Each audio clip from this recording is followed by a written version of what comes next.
काल मी पहिल्यांदाच व्यायाम केला आणि माझं सगळं अंग दुखतंय अशी म्हणणारी बरीच मंडळी असतात आणि मी जे म्हणते ते तुमच्यापैकी कितीतरी जणांनी अनुभवलेलं सुद्धा असेल. हे का होतं? कारण आपण जेव्हा व्यायामाला सुरुवात करतो तेव्हा सुरुवात नेमकी कशी करायची, प्रिकॉशन्स काय घ्यायची आणि कशा पद्धतीने आपण व्यायाम केल्यानंतर आपल्याला दुखापत होणार नाही याची काळजी कशी घेतली पाहिजे, हे सगळंच आज आपण जाणून घेणार आहोत.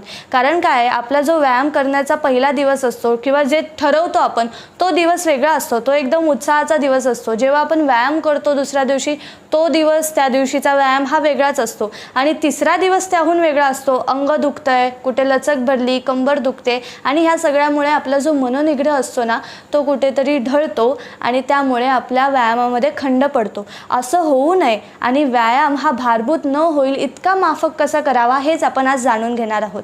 त्यासाठी आपण काय करायचे, सुरुवात जी आहे ती सूक्ष्म हालचालींनी करायची. म्हणून तुम्ही पहिले आपले जे सगळे जॉईंट्स आहेत, नेक जॉईंट आहे, शोल्डर जॉईंट आहे, एल्बो जॉईंट आहे, रिस्ट जॉईंट आहे, हिप जॉईंट आहे, नी जॉईंट आहे आणि अँकल जॉईंट आहे, हे सगळे जॉईंट्स जे आहेत ना ते एकदम मोकळे करून घ्या. मग काय होईल, रक्ताभिसरण सुधारेल आणि तुम्हाला कुठलेही व्यायाम प्रकार करताना अडथळा राहणार नाही. त्यासाठी आपण पहिले नेकपासून सुरुवात करायची. मान वर आणि खाली. त्याचबरोबर राईट अँड लेफ्ट ह्या सूक्ष्म हालचाली फारच महत्त्वाच्या आहेत. Shoulder rotations. आता मी जे काही व्यायाम प्रकार दाखवते मी कमी वेळ करत असेन, पण तुम्ही मात्र 8 रिपिटेशन्स याचे करायचे. त्यानंतर हँड रोटेशन्स, परत रिव्हर्स. ही तुमची सुरुवात आहे. व्यायामाला जेव्हा आपण सुरुवात करतो की नाही तेव्हा आपण सगळे जॉईंट्स मोकळे करून घेणं हे का महत्त्वाचं आहे हे तुम्हाला आसनं करताना समजून येईल. रिस्ट रोटेशन करायचेत, मग हिप रोटेट करायचं आहे, reverse, legs up and down, ankle rotation. तुम्ही एक लक्षात घ्या, आपले जसे अँकल रोटेट होतात ना तसेच आपले रिस्ट रोटेट होतात बघा. जसे आपले नी बेंड होतात तसेच आपले एल्बो जॉईंट्स आहेत, असेच सेम. जसं नेक रोटेट होतं तसं हिप रोटेट होतं. अशा पद्धतीची ही रचना आहे. म्हणजे अप्पर बॉडी आणि लोअर बॉडी जी आहे ते दोन्ही भाग जे आहेत ते फार महत्त्वाचे आहेत. तर संपूर्ण भागाचा या सूक्ष्म हालचालीकडून रक्ताभिसरण सुधारून घ्यायचा. एक उत्साह वाढेल आणि त्यामुळे मसल टियर होणार नाही किंवा आपल्या हाडांवरती एकदम आघात होणार नाही. कारण काय होतं, काही जण आहेत ना टी व्ही चॅनल्स किंवा सोशल मीडियावरती योगासनं किंवा कुठलेही व्यायाम प्रकार बघतात आणि एकाएकी करायला सुरुवात करतात आणि मग त्याच्यामुळे आपण एकदमच धावायला लागलो, सूर्यनमस्कार करायला लागलो किंवा कुठलेही व्यायाम प्रकार कार्डिओ करायला लागलो तर आपल्या स्नायूंना, आपल्या हाडांना याची सवय नसते आणि अशा वेळेस आपल्या हाडांवरती आघात होण्याची शक्यता असते. तर असं काही होऊ नये म्हणून आपण काळजी घेणं महत्त्वाचं आहे आणि 30-40 नंतर तर घेतलीच पाहिजे. कारण आपलं कॅल्शियम कमी झालेलं असतं, हाडं ठिसूळ असतात. तर व्यायामाचा त्रास होता कामा नये, तर व्यायामातून आनंद मिळाला पाहिजे आणि म्हणून पहिला दिवस जो आहे तो फार महत्त्वाचा ठरतो. हळूहळू कसं आहे, तुमचं शरीरसुद्धा तुम्हाला साथ द्यायला लागतं आणि शरीराने एकदा साथ दिली ना की तुमचा व्यायामाची रंगत जी आहे ती दिवसेंदिवस वाढतच जाते. मग तुम्हाला काही सांगायची गरज नाही, तुमचं शरीरच तुम्हाला मार्गदर्शन करेल कशा पद्धतीने व्यायाम करायचा पाहिजे तो. तर आता आपण जसं सूक्ष्म हालचाली बघितल्या तसेच आपण वॉर्मअपचे प्रकार सुद्धा जाणून घेऊया. कारण काय आहे, वॉर्मअप जो आहे ना तो प्रत्येकासाठी अत्यंत महत्त्वाचा आहे. मी म्हणजे फक्त पहिल्या दिवशी करणाऱ्यांसाठीच नाही सांगत आहे, तर जे प्रॅक्टिशनर्स आहेत ते सुद्धा खूप चांगला वॉर्मअप करतात. आम्ही सुद्धा जेव्हा सरावाला सुरुवात करतो त्याच्या आधी खूप चांगला वॉर्मअप करून घेतो. कारण काय, आम्हाला जर बॅकवर्ड बेंड करायचं आहे, फॉरवर्ड बेंड करायचं आहे, कुठलीही योगासनं करायची त्याच्या आधी आमचं शरीर जे आहे ते खूप मोकळं असलं पाहिजे आणि त्यामुळे आम्हाला ही आसनं चांगली जमू शकतात. आता मी तुम्हाला सांगण्याआधी खूपच चांगला वॉर्मअप करून घेतला, त्यामुळे मी खाली वागताना, माझ्या पाठीत किंवा मागे बेंड करताना कुठेच अडथळा राहणार नाही याची काळजी काय घेतली मी, वॉर्मअप चांगला करणार. मग याचे प्रकार कुठले असतात तर स्पेसिफिक वॉर्मअप असतो, डायनॅमिक वॉर्मअप असतो, जनरल वॉर्मअप असतो. जनरल वॉर्मअपमध्ये आपण हे सगळे जे आत्ता जॉईंट्स रिलॅक्स करून घेतले, त्याच्या मुवमेंट्स केल्या, ह्या सगळ्या तर आल्याच, पण त्यासोबत तुम्ही जनरल वॉर्मअपमध्ये फॉरवर्ड बेंड करू शकता अशा पद्धतीने. 1 2 3 4 5 6 7 फ्रंट अँड बॅक.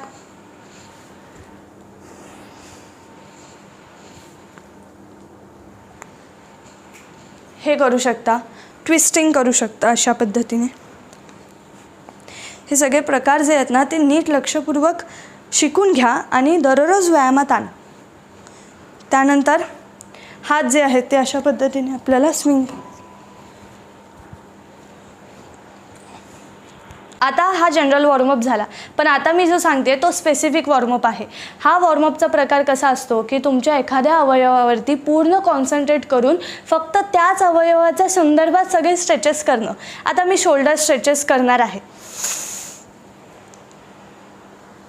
पूर्ण लक्ष माझं शोल्डरवर आहे. स्पेसिफिक मी फक्त शोल्डरवरतीच कॉन्सन्ट्रेट करते.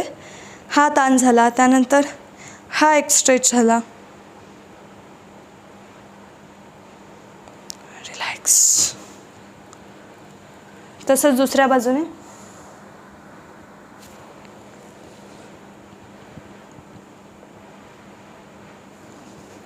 रिलॅक्स.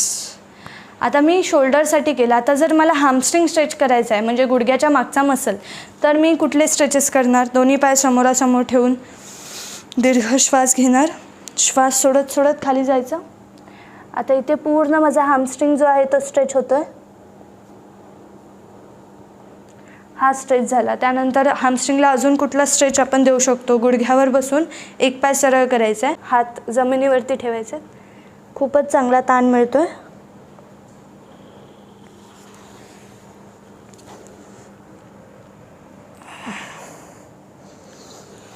हा स्ट्रेच आहे.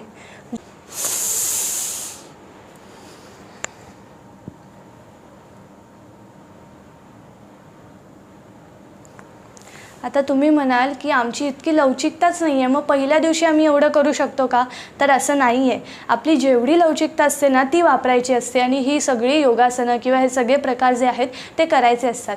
कारण कधी ना कधी आपल्याला सुरुवात ही करायचीच असते, पण त्यासाठी काही गैरसमज आहेत व्यायामातले ते दूर झाले पाहिजेत. कारण बऱ्याच मंडळींना असं वाटतं की व्यायाम सुरू केला तर मला काहीतरी इजा होईल किंवा मला ते जमणार नाही, त्यामुळे आपण व्यायामाला सुरुवात करत नाही. पण असं करू नका, कारण आपण व्यायामाला सुरुवात करणं हे अत्यंत महत्त्वाचं आहे.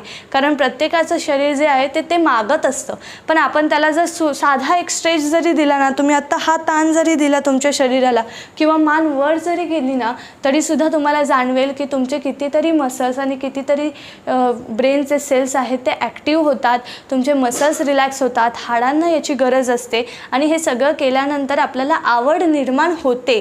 काही जणांना सुरुवातीला आवड नसते, पण एकदा का सुरुवात केली ना की मग त्यांना आवड लागते. काही जणांना आवड असते पण सुरुवात कशी करायची हे ठाऊक नसतं.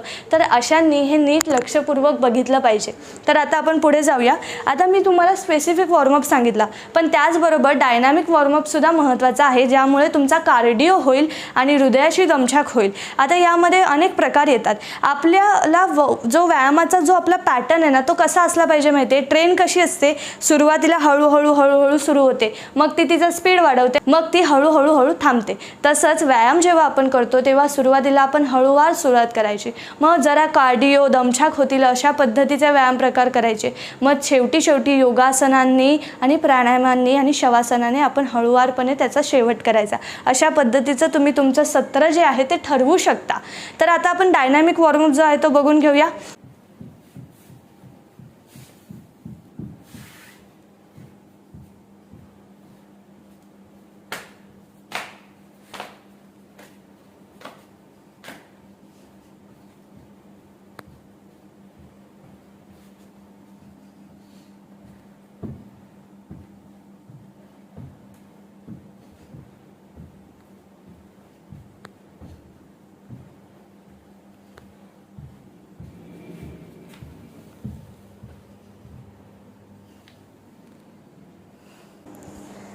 आता कसं आहे, डायनॅमिक वॉर्मअप झाल्यानंतर तुम्ही कूलिंग डाऊन एक्सरसाइज करायचे. यामध्ये आपल्याला शशांकासन करायचं आहे.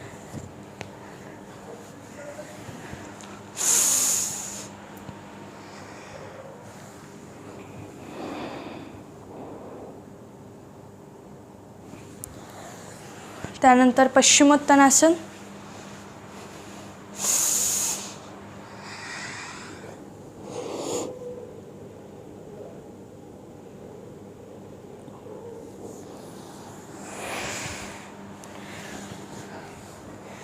त्यानंतर गुडघ्यात थोडं अंतर ठेवायचं आहे.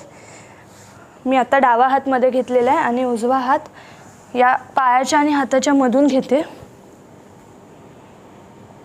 खूपच छान स्ट्रेच आहे हा.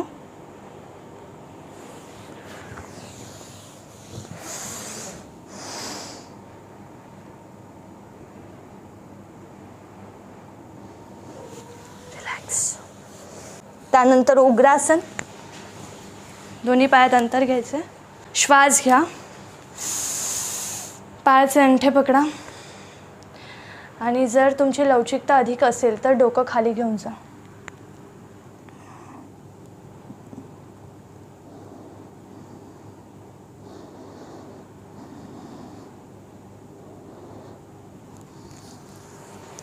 रिलॅक्स. बघा, व्यायामाला सुरुवात करणं किती सोपं आहे. आपण हे सगळे जे प्रकार आहेत ते नीट लक्षात घेतले, याचा अभ्यास केला तर घरच्या घरी आपण खूप चांगला व्यायाम करू शकतो. आणि तुम्हाला यामध्ये दुखणं खुपणं जे आहे किंवा आपल्याला इंजुरी होईल याची भीती आहे तीसुद्धा होणार नाही, कारण आपण स्टेप बाय स्टेप शिकत गेलेलो आहोत. पहिले सूक्ष्म हालचाली करायच्या, मग वॉर्मअपचे जे प्रकार सांगितले ते नीट लक्षात घेऊन ते करायचे आणि मग कूलिंग डाऊन एक्सरसाइज झाल्यानंतर योगासनांना सुरुवात करायची किंवा कुठलाही व्यायाम प्रकार करायचा आणि त्यानंतर शेवटी प्राणायाम करून शवासन करायचं आणि सत्र आपलं संपन्न करायचं. अशा पद्धतीने तुम्ही घरच्या घरी खूप चांगला व्यायाम करू शकता. फक्त काय होतं, जेव्हा आपण पहिलाच दिवस असतो ना आणि याआधी कधीही केलेलं नसतं त्यावेळेस आपल्याला मसल पेन होण्याची शक्यता असते. काही जणांना होतं तर काही जणांना नाही होत. तर ज्यांना होतं त्यांनी एकदम कुठलीही मेडिसिन घेण्याची किंवा व्यायाम बंद करण्याची गरज नाही आहे. तर ते 48 तासामध्ये पूर्णपणे बरं होतं आणि त्यानंतर तुमचं शरीर अजूनच लवचिक होऊन तुम्हाला साथ द्यायला लागतं आणि तुमचा व्यायाम अजून चांगल्या पद्धतीने पुढे आपण घेऊन जाऊ शकतो. तर अशा पद्धतीने व्यायामाला सुरुवात करा आणि खूपच चांगल्या पद्धतीने तुम्ही तुमचं आरोग्य मिळवून घ्या. योगासनं करा, सुदृढ आणि निरोगी आयुष्य जगा. धन्यवाद.